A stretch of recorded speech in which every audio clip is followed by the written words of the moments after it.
Beliau adalah manusia pertama yang diciptakan langsung oleh Allah, dan beliau juga adalah orang pertama bumi yang menangis dan bertaubat atas dosa dan kesalahannya.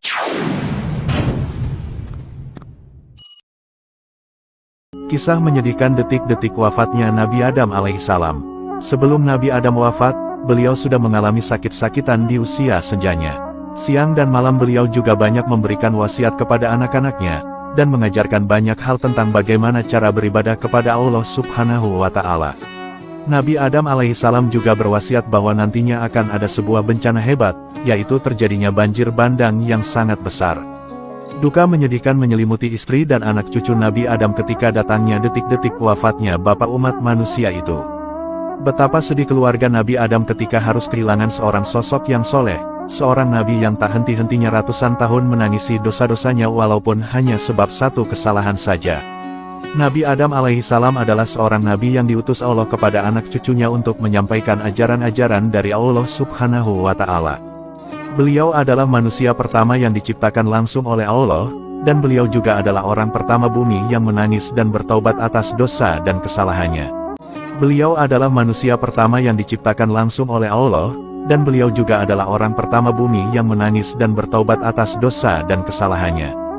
Ketika usia Nabi Adam alaihissalam telah menginjak usia 1000 tahun, maka tibalah masa kematian Nabi Adam.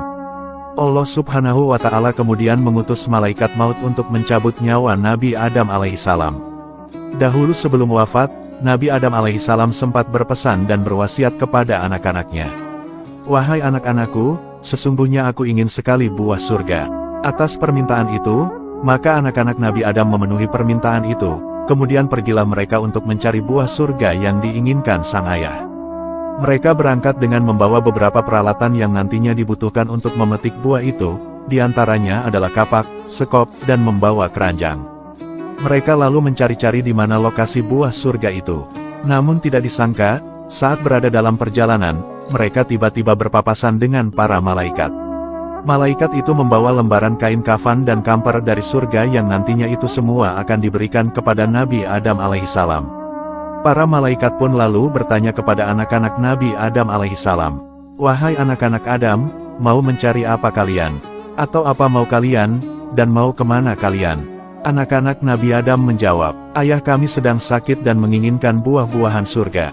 Malaikat berkata, "Pulanglah kalian, ayah kalian sudah hampir meninggal dunia." Atas pemberitahuan dari para malaikat, akhirnya pulanglah anak-anak Nabi Adam ke rumah kembali. Malaikat maut kemudian mendatangi rumah Nabi Adam alaihissalam. Di saat itu, Ibu Hawa rupanya mengetahui siapa tamu yang mendatangi rumahnya. Dengan sedihnya, Ibu Hawa lalu memeluk tubuh Nabi Adam alaihissalam. Nabi Adam lantas berkata kepada Ibu Hawa, "Menjauhlah dari diriku, karena aku sudah ada sebelum kamu ada. Biarkanlah aku bersama para malaikat Robku Azza wa Jalla." Tepat di hari Jumat, tibalah waktu detik-detik wafatnya Nabi Adam alaihissalam. Di hari itu pula malaikat maut mendekati tubuh Nabi Adam.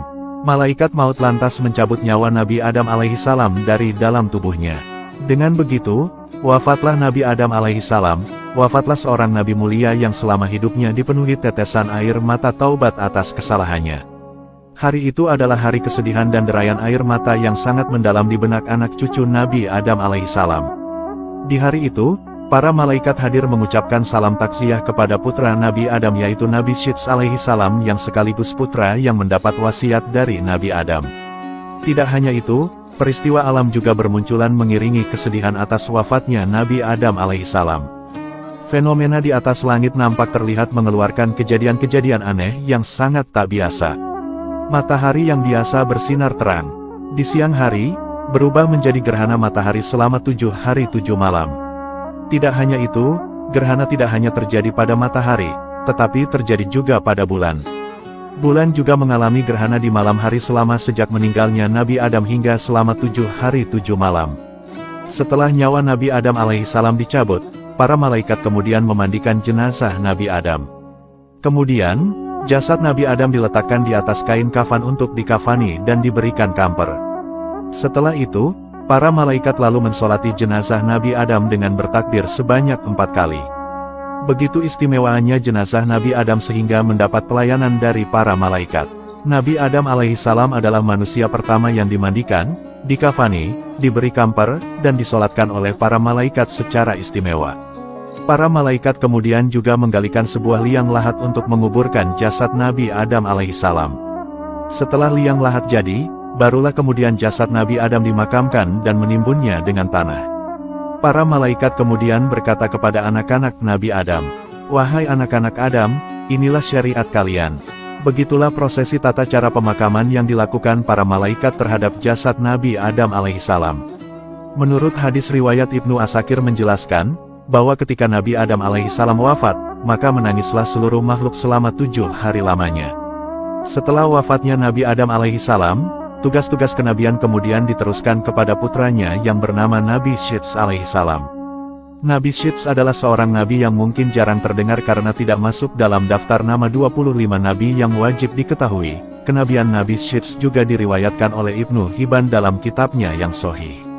Keistimewaan yang dimiliki oleh Nabi Syits adalah ada sebanyak 50 lembar suhuf yang diturunkan Allah kepada beliau. Lokasi makam Nabi Adam sendiri masih banyak yang memperselisihkannya. Riwayat yang masyhur mengatakan, bahwa Nabi Adam dimakamkan berdekatan dengan sebuah gunung yang terletak di India, yaitu tempat yang dulu beliau diturunkan dari surga. Namun ada pula yang mengatakan, bahwa makam Nabi Adam berada di Gunung Abu Kubais di kota Makkah, yaitu, sebuah gunung tinggi yang menghadap ke tanah haram.